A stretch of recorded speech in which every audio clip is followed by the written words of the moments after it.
तो hi everyone and welcome back to the bankers grid. आप सभी का हार्दिक स्वागत है। आरआरबी स्किल टू स्किल 3 का एग्जामिनेशन 28 दिसंबर को शेड्यूल्ड है, राइट? तो जब भी हमारे पास में अवेलेबल डेज रहते हैं उसको हमको डिवाइड करना होता है प्रॉपरली, सो दैट कि हम लोग एटलीस्ट ज्यादा सही डायरेक्शन प्रॉपर रोड मैप से कर पाए। कहने का मतलब ये है कि आपने ऐसा अक्सर देखा होगा, सोचा होगा या सुना होगा दैट एंड टाइम पर मत पढ़ो ज्यादा। वो क्यों बोला जाता है? वो इसलिए बोला जाता है कि आपने ऑलरेडी कुछ पढ़ रखा है, एंड टाइम पर उसको पढ़ेंगे तो रिवीजन का टाइम नहीं मिलेगा, राइट? तो सिमिलरली नवंबर मंथ हमारे पास में 10 दिन बचेगा, 15 दिन बचेगा, जब भी आप इस वीडियो को देख रहे हो उस टाइम पर आप लोगों को नवंबर मंथ में ऐसे टॉपिक्स को कर लेना है जो कि आप एंड टाइम पर नहीं कर पाएंगे, और वो स्कोरिंग भी है, राइट? तो दोनों कैटेगरी के अकॉर्डिंग अगर आप बेसिक से प्रिपरेशन कर रहे हो, लाइक आपने ज्यादा टॉपिक्स नहीं कर रखे और आपने अगर पहले से प्रिपरेशन कर रखा है बट स्टिल प्रैक्टिस तो मेन की है, तो किस टॉपिक का आपको नवंबर में प्रैक्टिस करना चाहिए सो दैट कि आप अच्छे से इन टॉपिक्स को खींच लें और फिर एग्जाम में आप लोगों को एंड टाइम पर स्ट्रगल ना करना पड़े। ऑलराइट, तो आज का सेशन पूरा डेडिकेटेड होगा नवंबर मंथ का प्लानर, सो दैट कि आप लोग इसको प्रॉपर्ली यूटिलाइज कर सके और एक अच्छा स्कोर, डिसेंट स्कोर आरआरबी में लेकर आ सके। सेशन स्टार्ट करेंगे उससे पहले आप लोगों के लिए, सभी के लिए अपडेटेड दैट अगर आप बैच में एनरोल नहीं हो तो बैच में एनरोल करने के लिए आप व्हाट्सएप कर सकते हो। व्हाट्सएप नंबर स्क्रीन पर अवेलेबल है। 3 से 4 दिन पहले नया बैच लॉन्च हुआ है, मॉर्निंग बैच है, तो आप लोगों को वहां पर एटलीस्ट इंपॉर्टेंट टॉपिक्स आप कर पाएंगे, प्रॉपर्ली कर पाएंगे, प्रैक्टिस कर पाएंगे। जो पहले से प्रिपरेशन कर रहे हैं आप लोगों के लिए भी ये सेशंस यूजफुल रहेंगे जो इवनिंग में कंडक्ट होते हैं, सो दैट कि आप लोग एटलीस्ट अपना एनवायरनमेंट क्रिएट कर सके। जो टॉपिक्स आप स्किप करने वाले हो, कंटेंट ढूंढने में स्किप करने वाले हो, या फिर उसके लिए एक एटमॉस्फेयर चाहिए होता है कि यार उस टॉपिक के बारे में हमसे दो बात करने वाला कोई हो, तो एक मेंटरशिप में आप प्रिपरेशन करेंगे तो एटलीस्ट आपके बहुत सारे फंडामेंटल्स क्लियर होंगे एंड टाइम पर। आप भी बैच में एनरोल करने के लिए व्हाट्सएप कर सकते हो। और ऐसे कैंडिडेट जिनको केवल एफए का कॉम्बो चाहिए था या एफए में एनरोल करना था या टेस्ट सीरीज में एनरोल करना था, आप भी कॉम्बो में एनरोल कर सकते हो। लेकिन मेरा सजेशन हमेशा से रहा है कि प्राइजेस में ज्यादा डिफरेंस नहीं होता है। ये तो ऑफर प्राइस आप लोगों के लिए अभी भी वैलिड है, आप लोग इसमें कर सकते हैं कॉम्बो को। लेकिन मेरा हमेशा सजेशन रहा है कि थोड़े से अमाउंट के चक्कर में अपना सारे सब्जेक्ट्स को नहीं छोड़ना है। Quant, reasoning, English, Hindi, computer, तो सारे सब्जेक्ट्स का बेस बनेगा ना तो प्रॉपर्ली स्कोर होगा आउट ऑफ 200। ऑलराइट, बैच में एनरोल करने के लिए आप जब भी इस वीडियो को देख रहे हो व्हाट्सएप के थ्रू बैच में एनरोल कर सकते हो and team will help you out with the manual payment process. Okay, तो स्टार्ट करते हैं सबसे पहला टॉपिक कि हमारा प्लानर क्या होना चाहिए। देखो, दो कैटेगरी में मैंने आप लोगों के लिए डिवाइड करा है इसमें। कैटेगरी 1 ये हो गया जो पहले से थोड़ा प्रिपरेशन करते हुए आए है ना, जिनका प्रिपरेशन है पहले से, है ना, ऑलरेडी प्रिपेयर्ड है ना। लेकिन आपको क्या करना पड़ेगा, प्रिपरेशन में अपने टॉपिक्स को सिलेक्ट ऐसा प्रॉपर्ली करना पड़ेगा कि मेहनत वेस्ट ना हो। ऐसा होता है ना बहुत बार कि हमने सपोज करते यूनियन बजट पढ़ लिया, है ना, एग्जाम्पल के लिए, और आपने उसको रिवाइज नहीं करा और एंड में आप क्या बोल रहे हैं कि अरे ये तो पढ़ा ठीक है लेकिन अब रिवाइज नहीं कर पाएंगे, इसका क्वेश्चन अटेम्प्ट नहीं करेंगे। क्यों ऐसा होता है? क्योंकि वेल प्लान नहीं है। हम जो कर रहे हैं उसका मेहनत वेस्ट नहीं होना चाहिए। तो दो, एक पहला कैटेगरी हो गया दैट इज जो प्रिपेयर्ड है, और जो जो ऐसा समझ सकते हैं जिसका फाउंडेशन थोड़ा थोड़ा क्लियर है ना, जो मतलब एकदम प्रो नहीं है बट स्टिल फाउंडेशन क्लियर है। तो यहाँ पर तो और सिलेक्टिव होना पड़ेगा कि नवंबर में कौन से मंथ कौन से टॉपिक्स को करा जा सकता है जो कि दिसंबर में नहीं कर पाएंगे। ऑलराइट, सबसे पहला मैं टॉपिक स्टार्ट करूंगा रीजनिंग से, है ना। रीजनिंग में अगर हम देखें तो देखो, रीजनिंग में सबसे ज्यादा जो क्रिटिकल आएगा, देखो सिलॉजिज्म, इनइक्वालिटी, ये टाइप के क्वेश्चन तो आप कैसे भी कभी भी एक दिन पहले भी पढ़ लेंगे ना, 2-3 दिन पहले, तो भी आपको समझ में आ जाएगा। उसमें इतना ज्यादा परेशान होने की जरूरत नहीं है। कुछ टॉपिक्स है जिसको हम पहले कर सकते हैं, तो आप पहले से प्रिपेयर्ड हो। पहले आपके बारे में बात करते हैं। अगर आप पहले से प्रिपेयर्ड हो तो आपको सीटिंग अरेंजमेंट पर बहुत अच्छे लेवल का कमांड करना चाहिए, बहुत अच्छे लेवल का कमांड करना चाहिए, राइट। आपको पजल अभी जितना ट्राई करना चाहते हो, जितनी कैटेगरी ऑफ पजल आप ट्राई करना चाहते हो, ये 10-15 दिन, जितना भी दिन नवंबर का है, इसमें पूरा जान डाल देना। नहीं तो बाद में क्या होगा, फाइनेंशियल अवेयरनेस नहीं कर पा रहे, कंप्यूटर नहीं कर पा रहे, इंग्लिश का प्रैक्टिस ही नहीं कर रहे या हिंदी का प्रैक्टिस ही नहीं कर रहे, तो ये प्रॉब्लम आएगा, राइट। तो seating arrangement, puzzle and logical reasoning, है ना, आपका पहले से प्रिपरेशन है, मशीन इनपुट ये सब आता है, आपको बेसिक बेसिक आता है। तो आप लोगों को क्या करना है, लॉजिकल रीजनिंग भी अभी कर लेना है। लॉजिकल रीजनिंग भी, उसके अलावा पजल पर पूरा कमांड कर लेना है। पजल का 15 दिन देना पड़ेगा, 4-4 दिन एक एक टॉपिक पर दीजिए और फुल फ्लेश्ड दीजिए। मॉर्निंग में 1 घंटा, शाम को 1 घंटा एटलीस्ट देने का ट्राई कीजिए। ये नवंबर मंथ अच्छे से खींच लो, आपका स्कोर भी अच्छा खींच जाएगा, है ना। अगर नहीं खींच पाओगे, नहीं करेंगे, जाने देंगे, लेट गो करेंगे, तो देखो उसमें तो मैं बोलता रह जाऊंगा, आप लोग कभी प्रिपरेशन कभी नहीं करेंगे। तो बैच में भी एनरोल्ड हो तो आप लोगों के लिए अभी टॉपिक बताने वाला हूँ कि कहाँ पर आपको टॉपिक वाइज अपलोड हो रहे हैं। ओके, ई बुक के अलावा भी और प्रैक्टिस सेट्स अपलोड हो चुके हैं, इनफैक्ट अभी मैं बताने वाला हूँ आप लोगों को। तो देखो, ये सीटिंग अरेंजमेंट करना है, पजल करना, लॉजिकल रीजनिंग करना है, ये उन कैंडिडेट्स को करना है क्योंकि एंड टाइम पर आप पजल छोड़ते जाएंगे, एग्जाम में भी आप देखेंगे और बनेगा नहीं। तो इसलिए आपको पहले के ऊपर कमांड करना है, पहले से कमांड है तो प्रैक्टिस करते चलना है। प्रैक्टिस का कंटेंट अभी आपको बताऊंगा मैं। और जो एकदम फाउंडेशन पर प्रिपरेशन कर रहे हैं, है ना, जो मतलब एकदम ऐसा लगता है कि सर अभी तो थोड़ा सा लेट हो गया है, तो आप लोगों को सीटिंग अरेंजमेंट पर कमांड करना है। सीटिंग अरेंजमेंट पे 10-12 दिन आपको कमांड करना है पूरा।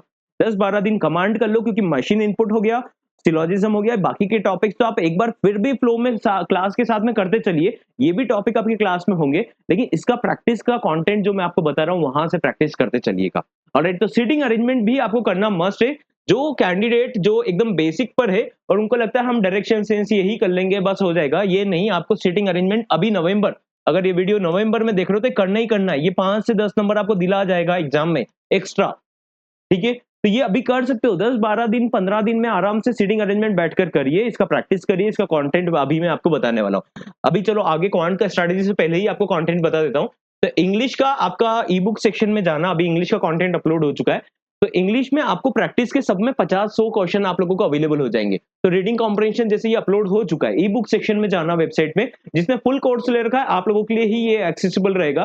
तो आप लोगों को क्लोज टेस्ट, एरर डिटेक्शन, तो अभी मैं टॉपिक बताऊंगा वही टॉपिक लगाना है प्रायोरिटी पर नवंबर में, है ना। सेम आपका क्वांट के लिए भी आ चुका है, जहां पर आप लोगों के पास में जैसे डीआई लगाना है, कैसलेट लगाना है, तो ये सभी कंटेंट आप लोगों के लिए अपलोड हो चुका है। हिंदी का कल अपलोड होगा, आज इंग्लिश का अपलोड हो चुका है। ऑलराइट, तो इस तरीके से आप लोगों का कंटेंट भी अपलोड हो रहा है, जो आपको नवंबर प्लानर में मैं दिखा रहा हूँ।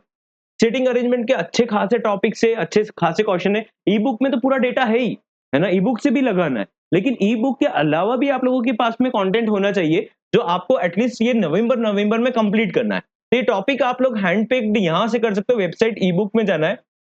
एनरोल्ड हो तो, नहीं एनरोल्ड हो तो व्हाट्सएप के थ्रू बैच में एनरोल कर सकते हो। ठीक है, व्हाट्सएप नंबर स्क्रीन पर अवेलेबल है, जब वीडियो देखते हो व्हाट्सएप करना, व्हाट्सएप करेंगे जब भी। मेरा ऐसा कहना है कि लेट मत जागिए, पहले से करना स्टार्ट कीजिए। बैच में भी एनरोल्ड होना, तो मैं इनफैक्ट यही बोलूंगा कि टॉपिक्स को ऐसे पकड़ कर चलिए, नहीं तो फिर बाद में सब हाथ से चला जाएगा एंड सो कॉल्ड ये अपॉर्चुनिटी चला जाएगा। ऑलराइट, तो देखो क्वांटिटेटिव एप्टीट्यूड में अब आपको क्या करना है, जो कैंडिडेट्स पहले से प्रिपेयर्ड है ना, उनको अरिथमेटिक जितना करना चाहते हो, आप जितना करना चाहते हो, क्लास में भी सर वही करवा रहे, क्लास भी अटेंड करते चलिए, क्लास में ही आप लोगों के फंडामेंटल्स क्लियर होंगे, उसी में फ्लो बनता है। जब तक आप बोलेंगे नहीं, सुनेंगे नहीं, किसी को मेंटरशिप को नहीं सुनेंगे, तो आपके मन की जो कहानी है वही तक आप लिमिटेड रह जाएंगे, आपको पता ही नहीं चलेगा कि बाहर क्या चल रहा है। राइट, तो ये आपका अरिथमेटिक के जो टॉपिक्स है, वो जितना भी करना चाहते हो, प्रॉफिट लॉस करना चाहते हो, सिंपल इंटरेस्ट करना चाहते हो, प्रोबेबिलिटी करना चाहते हो, मिक्सचर एलिगेशन करना चाहते हो, work time, board streams, time and distance, जो भी आप पार्टनरशिप ये सारे क्वेश्चन करना चाहते हो, ये इनमें से आप कुछ सिलेक्ट कर लीजिए। और नवंबर मंथ में 2-2 3-3 दिन का एक टॉपिक लेकर, मैंने टॉपिक जो अपलोड करवाया उसमें है ऑलरेडी, ई बुक में भी है और क्लास में भी सर करवा रहे हैं अरिथमेटिक। ठीक है, तो आप लोग अरिथमेटिक के टॉपिक्स वहां से स्टार्ट करिए। अभी आप लोग दूसरे टॉपिक पर मत उलझिए कि क्वाड्रेटिक सॉल्व कर रहे हैं, सिंप्लीफिकेशन सॉल्व कर रहे हैं, आपका पहले से प्रिपरेशन है। आपको अरिथमेटिक के जितने ज्यादा टॉपिक उठा पाएंगे, इतने एक एक नंबर, एक एक क्वेश्चन बढ़ते जाएंगे आपके, है ना, यहीं से आपको लीड लेना है। तो आपने अगर 5 टॉपिक सिलेक्ट करोगे तो 5 टॉपिक अभी नवंबर में कंप्लीट करना है, दिसंबर में कुछ नहीं छोड़ना है, दिसंबर में केवल प्रैक्टिस होगा। राइट, सेकंड हो गया डेटा इंटरप्रिटेशन, स्पेशली कैसलेट वाला, कैसलेट वाले पर स्पेशल कमांड करिए, स्पेशल कैसलेट के क्वेश्चंस लगाइए, क्वेश्चंस अपलोड करवा दिए मैंने, उसके अच्छे से अच्छे क्वेश्चंस लगाइए। क्लास में भी सर आप लोगों का इवनिंग में और कैसलेट के क्वेश्चंस लेकर आएंगे, क्योंकि 5 क्वेश्चन इसके भी आएंगे। राइट, तो कैसलेट डीआई जो पैराग्राफ डीआई देता है उसका आपको प्रैक्टिस करना है। अब ऐसे कैंडिडेट जिन्होंने बेसिक से स्टार्ट करा है, आप लोगों को डेटा इंटरप्रिटेशन, चाहे वो टेबुलर हुआ, ये सारे टॉपिक्स को कवर करते चलना है ना। 30 मिनट्स 40 मिनट्स डेली का देना है, मतलब देना है। 4 डीआई नहीं सॉल्व करा आपने तो मतलब इंप्रूवमेंट नहीं होने वाला आपका। डेली कंटेंट देखना है, वहां से 4 डीआई आपको लगाना ही लगाना है, क्लास में भी लगाना है और ये भी लगाना है। राइट, तो ये कंटेंट आपको लगाना ही मस्ट है। नंबर सीरीज अभी कर लेना, आपके लिए एक सजेशन है, क्योंकि नंबर सीरीज एंड टाइम पर नहीं होगा, अभी हो जाएगा तो बाद में प्रैक्टिस हो जाएगा। क्वाड्रेटिक इक्वेशन सिंप्लीफिकेशन एक बार बाद में कर लोगे, डीआई और नंबर सीरीज आपको करना है जो बेसिक से स्टार्ट कर रहे हैं। अभी फंडामेंटल्स क्लियर हो जाएंगे, बाद में रिवीजन क्वेश्चन लगाते जाना। एटलीस्ट आपके 50-100 क्वेश्चन जो रहेंगे उसके सारे क्वेश्चन लग जाने चाहिए, इसके भी 50 से 100 क्वेश्चन नवंबर में लग जाने चाहिए जो भी अपलोड हुआ है। ऑलराइट, तो ये एक अच्छा स्कोर, डिसेंट स्कोर दे देगा। अगर मैं काउंटिंग करूंगा ना इसका, तो ये अगर आपका 10 नंबर का भी डीआई आ गया, कैसलेट को छोड़ दो, आपसे नहीं बना, अगर 10 क्वेश्चन भी यहां से आ गए, 5 क्वेश्चन ये भी आ गए, सिंप्लीफिकेशन अभी और क्वाड्रेटिक को तो मैं काउंट नहीं कर रहा हूं, तो 15-20 नंबर तो बेसिक वाला कैंडिडेट ला सकता है, प्रोवाइडेड आप नवंबर को यूटिलाइज कर पाते हो, थोड़ा जाग जाते हो, चीजों के लिए सीरियस हो जाते हो, थोड़ा बायस्ड होकर नहीं सोचते हो कि अरे मैं बता रहा हूं तो ये हमने जो सोचा वही करना है। ऐसा सोचने के अलावा एक बार ओपन माइंड से देखिएगा, नवंबर मंथ हाथ से जा रहा है, उसको यूटिलाइज कर लीजिएगा। अब इंग्लिश या हिंदी में आप लोगों के लिए, इंग्लिश के लिए तो कंटेंट अवेलेबल हो गया है और हिंदी का भी कंटेंट आप लोगों के लिए आ जाएगा। तो यहाँ पर पैसेजेस अपलोड करवाए, तो पैसेजेस आप लोगों को क्या करना है, पैसेजेस जो है डेली 2-3 पैसेजेस लगाइए। ये नवंबर में आपने कर लिया ना हिम्मत, तो आपसे बन जाएगा, क्योंकि 2 पैसेज एग्जाम में आएंगे, इंग्लिश हो या हिंदी हो। और अगर आपने अभी नहीं करा तो दिसंबर में आप या तो फाइनेंशियल अवेयरनेस संभालेंगे, रिवाइज करेंगे, या मॉक टेस्ट लगाएंगे, या क्वांट रीजनिंग देखेंगे, या फिर ये करेंगे। तो ये कैंडिडेट अक्सर छोड़ के जाते हैं और फिर 10-12 नंबर 15 नंबर लेकर आते हैं इंग्लिश हिंदी में, जबकि ये 40 आउट ऑफ 30 लाया जा सकता है, तो ही तो हमारा मेरिट में नाम आएगा, है ना। और सेम अगर हम देखें तो अगर आपका पहले से प्रिपरेशन है तो आप भी पैराजंबल का अच्छा प्रैक्टिस कीजिए। पैराजंबल पर ही कैंडिडेट है ना टाइम नहीं देते और प्रिपरेशन नहीं करते, एग्जाम में जो समझ में आता है लगाते, नेगेटिव मार्किंग करवाते। आपको ये कंटेंट अवेलेबल हो चुका है, इंग्लिश का तो कंटेंट अवेलेबल हो चुका है, बाकी हिंदी में भी क्लास में सर आपका ऑलरेडी करा रहे, तो क्लास को फॉलो कीजिए, पुरानी पीडीएफ जो अपलोडेड है क्लास वाइज उसको फॉलो कीजिए, हिंदी का आपका काम हो जाएगा। तो ये स्ट्रैटेजी बना लीजिए। अगर आप ये स्ट्रैटेजी को क्लियर कर लेते, सपोज करते हैं कैंडिडेट जो जिसका प्रिपरेशन पहले से था, उसने अगर यहाँ पर लॉजिकल रीजनिंग में 2 क्वेश्चन उठा लिया आउट ऑफ 5 और 10, और सीटिंग अरेंजमेंट और पजल में से अगर 10 क्वेश्चन भी उठा लिए, तो 12 क्वेश्चन उसके यहाँ से उठ जाएंगे। और उसने कैलकुलेट का डीआई उठा लिया और अरिथमेटिक के 4 क्वेश्चन भी उठा लिए, है ना, तो भी उसके 9 क्वेश्चन यहाँ से हो जाएंगे। तो ये कितना बड़ा लीड देकर जाएगा। सेम जो बेसिक से करने वाले, देखो जो कैंडिडेट बाद में जागेंगे या फिर जो इसका पहले से प्रिपरेशन है, उसने नवंबर को यूटिलाइज नहीं करा वेल प्लान होकर, तो नो मैटर व्हाट दिसंबर में जैसे टिक टिक घड़ी चलेगा ना सामने कि यार 5 दिन बचा है, 10 दिन बचा है, 8 दिन बचा है, अरे फाइनेंशियल अवेयरनेस कुछ नहीं हुआ, सेक्शनल कट ऑफ नहीं निकला, तो बैंड बच जाएगा। तो वो सिनेरियो आपके साथ ना क्रिएट हो, आप प्रॉपर्ली सारे क्वेश्चन को कॉन्शियसली टाइम दे सके। दैट इज वाई नवंबर को पूरा यूटिलाइज कीजिए। इसका हो सके तो आप स्क्रीनशॉट ले लीजिए, मैं थोड़ा साइड में हो जाता हूँ, स्क्रीनशॉट ले लीजिए। और अगर आप बैच में एनरोल्ड हो तो ये कंटेंट आप लोगों के लिए वैसे भी अवेलेबल है, और क्लासेस में in fact I must tell you, अगर आप केवल फाइनेंशियल अवेयरनेस में हो एनरोल्ड और कॉम्बो में एनरोल्ड हो तो अवेलेबल नहीं रहेगा, क्योंकि आपने केवल उसी को चूज करा है ना। लेकिन मेरा हमेशा से कहना है कि आप लास्ट के 15 दिन 10 दिन मैराथन जो होता है, तो आपको एफर्टलेस प्रिपरेशन करना है, आपको नहीं ऐसे लेकर बैठना है। अभी आप खुद से ये दिमाग लगाकर अगर सर्च करेंगे, है ना, प्लान करेंगे कि क्या करना चाहिए क्या नहीं करना चाहिए, कंसल्टेशन कर रहे हैं, ये सब कर रहे हैं, कितना टाइम वेस्ट होगा। अगर मैंने आपको ये सम अप करके दे दिया, इजी हुआ ना टास्क। एक प्लानिंग का टाइम बचा आपका, एटलीस्ट 5 से 6 दिन आप जो टाइमिंग लगाते वो टाइम बचा। तो सिमिलरली बैच में भी यही होता है, बहुत सारे कैंडिडेट्स जो एनरोल्ड भी होते हैं वो भी लाइव क्लासेस में नहीं आते, टाइम की वजह से नहीं आते, तो रिकॉर्डेड करिए। लेकिन अपनी अपॉर्चुनिटी को मत जाने दीजिए, आप लेटर ऑन रियलाइज करेंगे यार ये मेरे हाथ से बहुत बड़ा अपॉर्चुनिटी जा चुका है। बहुत सारे कैंडिडेट्स ऐसा होता है कि सर बिना पढ़े 50 नंबर लेकर आ गया, पढ़ूंगा तो 100 लाऊंगा, तो डेफिनेटली लाओगे, लेकिन पढ़ेंगे तो। एक चीज जो श्योर है आपके हाथ में है वो है प्रिपरेशन।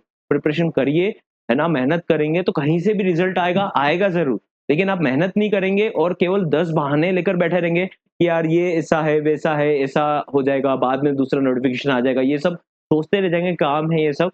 तो थोड़ा सा आपको वेल बैलेंस्ड करना पड़ेगा चीजों को। ऑलराइट, मिलते हैं नेक्स्ट सेशन में। Have a great day ahead, see you all और विद अदर डिटेल्स। ओके।